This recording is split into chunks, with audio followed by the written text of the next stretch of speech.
My name's Cam. I'm an addict. First off, I want to thank Phil and the home group for asking me to speak here. It's an honor. I look around and there's people in this room that have been clean longer than I've been alive. When Phil called and asked me to speak, I said yes, and then I was like, oh fuck, wait, what's the topic? And it don't matter what the topic is. I couldn't say no to Narcotics Anonymous. For years I thought growing up was just about turning 18 years old, becoming an adult, being able to do whatever I wanted to do. And it wasn't until I came here that I realized it's how much it's about not being selfish and self-obsessed and self-centered like I was my entire life. But I didn't realize that that's how I was until I came here and took a look at myself. That triangle self-obsession IP talks about for normal people, growing up is a natural process. As addicts, however, we seem to falter along the way. And I'll give you a little bit of how I faltered along the way. I don't know. So when I was young, I was probably 8 years old at the time. And at school, they were having this raffle for 2 autographed footballs, one by Jerome Bettis, one by Tommy Maddox. That's how I know I was 8, because it was before the Ben Roethlisberger era. And I wanted that Jerome Bettis autographed football. I didn't want the Tommy Maddox one. I knew it wasn't going to be worth shit. But I asked my parents for money for tickets to buy tickets for this football. So the first day they gave me $5, right? So I bought some tickets, and I'm like, that's not enough. I need to win this thing. So they sold tickets for a month through the whole school district, and every day I either stole money out of my mom's purse or stole money out of my dad's wallet and went and bought tickets for this football. And in the end, I won the football that I wanted, the Jerome Bettis one. So from a young age, I learned that doing things my way and sneakily doing things in the end I was going to get what I want if I did things the way I wanted to. But that's a young age. So I was talking about we seem to falter along the way. So I don't think that was as much self-centeredness because I was still a child. But I mean, you fast forward 10, 11 years, and there was this girl that I liked. I wanted to be in a relationship with, and I told this girl that you might as well just be with me because I always get what I want. And she thought that was the most disgusting thing ever. And a week later, that was my girlfriend. And I told this girl, I'm gonna be the best thing that ever happened to you, blah blah blah. I think I was the worst because by the time we split up, I had cheated on this girl numerous times. I basically when we split up, she tried to kill herself, ended up in the psych ward. But I was so self-obsessed that I thought that I could just get whatever I wanted and never get anything back. When I got further in my addiction,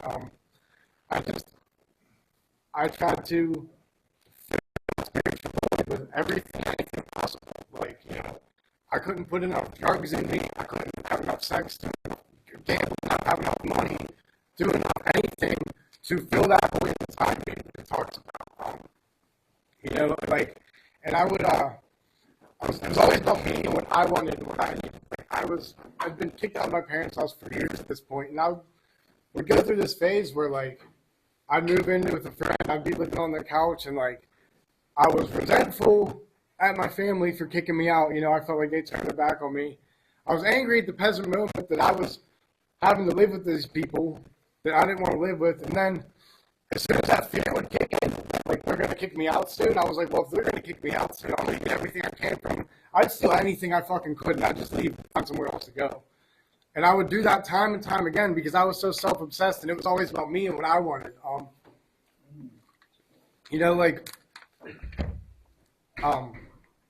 I don't know, even when my mother was, she was sick with cancer and passing away, I didn't spend the time with her that I should have, you know what I mean? And then when she did pass away, and the next morning I found out, and I was at my dad's house. I wasn't in the house 5 minutes before I was like, well, she had cancer. She's probably got some good drugs around here somewhere. And, I'm looking for him, and my dad had already, he was a step ahead of me on that. He'd already got rid of all the drugs before I got there. But, and then her funeral, I wasn't able to go there and be clean. I went to her funeral, but, I was doing drugs in the bathroom, and, I was so self-centered, so self-obsessed, and like if somebody would say something about it, it'd be like, how dare you accuse me of doing drugs at my mom's funeral? Not like, how dare I do drugs there? Because I could never do anything wrong. I always thought I was a victim, like that Just for Today talks about. I thought I was a victim to everybody and everything. I never took responsibility for my choices, like a child. And then where was I going with this? So like, yeah, that self-obsession, like it talks about in the basic text in that chapter, what can I do? It says that self-obsession is the root of our disease. And then in the triangle of self-obsession, IP, it says self-obsession is at the heart of our insanity. And like I didn't realize that like when I finally had read those things and understood it, like I came to the realization that like drugs was just the tip of the iceberg. The problem ran so much deeper than drugs. It was the spiritual void, that I tried to fill with everything and anything. And it never worked. And when I came here, I started coming to meetings and stuff, and like I still didn't really understand all that. I didn't think I was a selfish person, and then it turned into like when I started like getting into service, my thought on service was like I call it like selfish service. Like I thought I would go into service with the intentions and motives that like I'm keeping me clean. I'm not here for these people. And I realized how wrong that is, because only recently have I figured out that like when I go into service with the intentions of I'm here to help somebody, it's so much more rewarding for me. And I'm not being self-obsessed, because when I go in there like I'm here for me, there's a selfish, like egocentrical aspect of that fuels my self-obsession. That when I go in there with the selfless service intentions, it's much more rewarding, and I'm not like feeding that self-centeredness that I have inside of me. And I noticed with like self-obsession, like if I'm being ungrateful, it's a lot easier for me to be self-obsessed. Like if I'm not grateful for what's going on in my life, like I'm much more entitled. Like if I'm not grateful for my job, and I'm gonna like wake up late entitled to like, well, they need me there, I can go in whenever I want. But if I wake up with gratitude and I'm grateful for everything I have in my life, I show up on time. I do the things I'm supposed to do. Because what I learned in looking back at my addiction is that self-obsession did not allow me to be there for my family when I needed to be. Self-obsession did not allow me to be a responsible member of society. Self-obsession did not allow me to treat people the way that I should be treating people. Self-obsession ripped and robbed me of every good quality that I had inside of me. And only through coming here and doing some work have I realized that and understood why this is not a selfish program. Like, there's that saying it's a selfish program, but the only time I can justify being selfish is when I'm being selfish to protect myself from a situation that is going to threaten my recovery.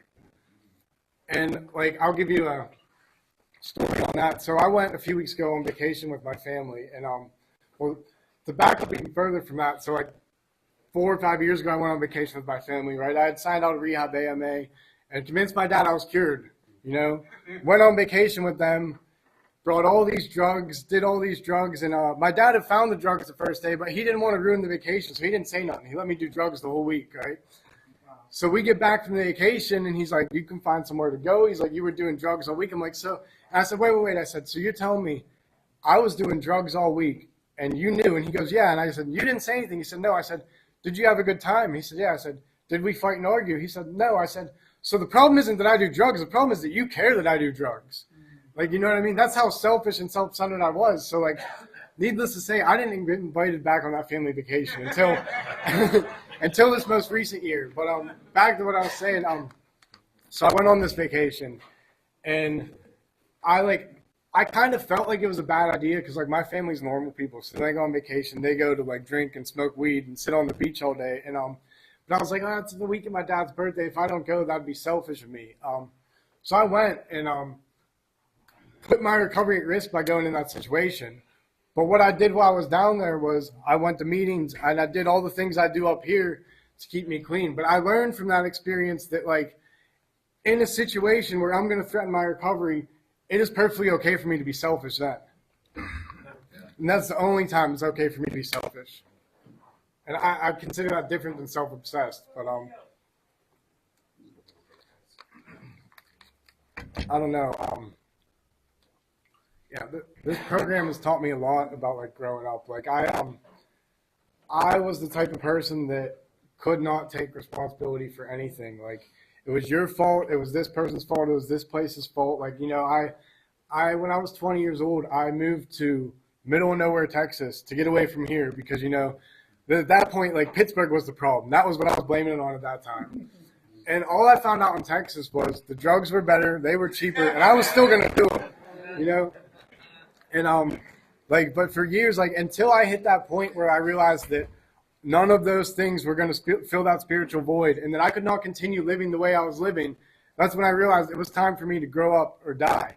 You know, and like I said, I learned a lot about what growing up was or is through this process. I'm still doing it to this day.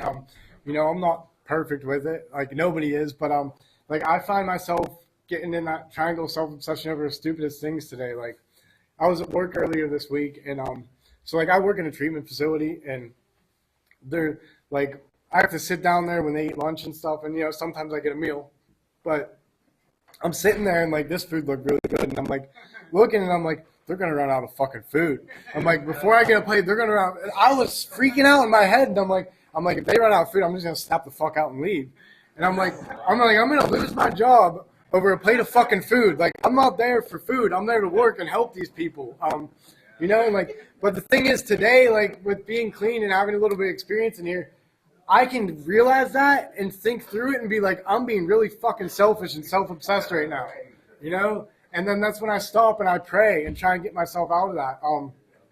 But you know, like back to service, like service is in my experience, service is the number one way for me to get out of that self-obsession.